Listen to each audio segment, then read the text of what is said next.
tena. Wazazi wawili na mwanaharakati mmoja wa haki za kikatiba wamewasilisha kesi mahakamani kuitaka serikali iwape mitihani maalum wanafunzi wanaojikuta na ujauzito au kugua wakati wa mtihani wa kitaifa. Tunajiunga sasa na mwanasheria Peter Solomon Gishira ambaye amewasilisha kesi hiyo mahakamani. Je, Bwana Peterson, madai yenu ni yapi katika kesi hii? Asante sana na shukuru kuwa katika studio za KTN. Naam, karibu sana. Tuseme hivi kuwa mimi pia ni mzazi. Kabla niwe mwanaharakati na hizo vitu zingine najiona nikiwa mzazi kwanza. Naam. Kwa sababu sasa hili swala ambalo liko mbele yetu linanihusu mimi sana sana kama mzazi pia. Naam. Kila tumefanya, tumeenda kotini tukitaka kushurutisha serikali iweke mikakati fulani ambayo tunafikiri serikali yenyewe inajua inafaa kuiweka katika mipangilio ya mambo ya mitihani, lakini kwa sababu moja ama nyingine serikali yenyewe haijaweza kuiweka hii mikakati katika mipangilio na kuifanya ifanyike. Naam. Sasa tumeenda kotini kuishurutisha. Kwa hivyo matakwa yenu ni yapi katika hii kesi? Unajua sheria ile constitution tulipata mwaka wa 2010. Naam. Kipengele cha 10 kinapea Mkenya yote hali ya kuwa ile inaitwa human dignity. Kipengele cha 53 kinapea mwanafunzi haki ya elimu, na kinampea hiyo haki katika hali ambayo si ya kutatanisha. Lazima afanyie mtihani katika mahali ambapo panastahili, ambapo panampa heshima, na pia ina guarantee rights za yule mwanafunzi, lakini si mwanafunzi peke yake, hata yule mtoto mdogo ambaye huyu mwanafunzi amezaa. Naam. Kwa hivyo tumeenda kotini tukisema hivi, serikali kushurutisha mwanafunzi ambaye amejifungua kufanya mtihani wakati huu ambao amejifungua tu hivi masaa chache baada ya kujifungua katika maeneo ambayo hayafai, tuseme kama hospitali, lile ni jambo ambalo si la kumpatia heshima yule mwanafunzi. Human dignity inakuwa violated pale.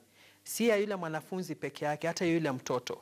Aha. Kuna watu wengi wanakuja pale na wanainterfere na yule mtoto na privacy ya yule mwanafunzi. Kwa hivyo huyu mwanafunzi hayuko katika mazingira mazuri ya kufanya mtihani. Moja. Pili, kila kitendo cha kuzaa chenyewe ni kitendo ambacho si rahisi. Kawaida tunaona wafanyakazi wakipewa likizo ya miezi 3 waende wapumzike, wakuwe na yule mtoto pale wakimtunza, wakimpa pendo la mama. Sasa huyu mwanafunzi anatenganishwa na yule mwanafunzi aende akafanya mtihani, hapewi ruksa ya kwenda kupumzika, kupona, kurudisha mawazo yake ya kuwa ya kawaida. Pale kuna shida kubwa sana. Sasa tunataka serikali ifanye hivi. Bwana Gishira, nimeweza kupitia baadhi ya hii kesi ambapo ni karatasi ambazo zinahusika na hii kesi, na katika ukurasa wa 10 na 11 pale nimeweza kusoma baadhi ya mapendekezo. Labda kwa manufaa tu ya mtazamaji, pengine unaweza kutuarifu tu ni mapendekezo gani ambayo umeweza kutoa kwa serikali kupitia kwa hii kesi ambayo ipo mahakamani? Sasa tunataka tufanye hivi. Tunataka serikali ishurutishwe ilete mtihani unaitwa special ama supplementary exams. Naam. Ambazo hawa wanafunzi wataweza kuifanya baada ya kupona, baada ya kupitia hii hali ya uzazi, wapewe muda kidogo wa kupumzika, alafu wafanye zile special exams. Kwa hivyo huo mtihani ufanyike baada ya muda gani? Tumewasilisha mafikira yetu, tunasema baada ya miezi 3. Naam. Lakini hili ni jambo ambalo linaweza koti inaweza peana muda mwingine wowote ule ambao inafikiria unafaa. Naam. Sasa tena tumeuliza pia Wizara ya Elimu ipeane mafunzo ambayo yanaitwa sex education kwa hawa watoto. Naam. Ili iweze empower, waweze kupeana, waweze kuwa kwa hali ya kujifanyia decisions from an informed point of view. Naam. Sasa pia tumeuliza pia hawa watoto wafanyiwe counseling kwa sababu kujifungua kwa mtu ambaye ni mchanga kiasi hiki si jambo la kawaida tu. Naam. Kwa hivyo tunataka Ministry of Education ilazimishwe kuwafanyia watoto counseling ili waweze kupona na waonyeshwe kwa nini wanafaa kuendelea na elimu na umuhimu wa elimu katika maisha yao, ili waweze kuendelea na mbele na kufanya ule mtihani katika hali ya akili ambayo inafaa. Naam. Asante sana Bwana Gishira, bila shaka kwa hiyo taarifa ambayo umeweza kuitoa wazi kabisa. Mtazamaji, ndaweza tu kugusia mambo mawili matatu ambayo ameweza kutaja, ambayo yako pale kwenye wasilisho hili kwa mahakama, ambapo wanasema kwamba walio na mimba, waliojifungua chini ya miezi 3 na waliojifungua wakati wa mtihani, vile kunao waliofiwa wakati wa mtihani na kabla mtihani, basi hao wote wanaathirika na hii mitihani ya kitaifa ambapo wanaifanya wakiwa kwenye hii hali.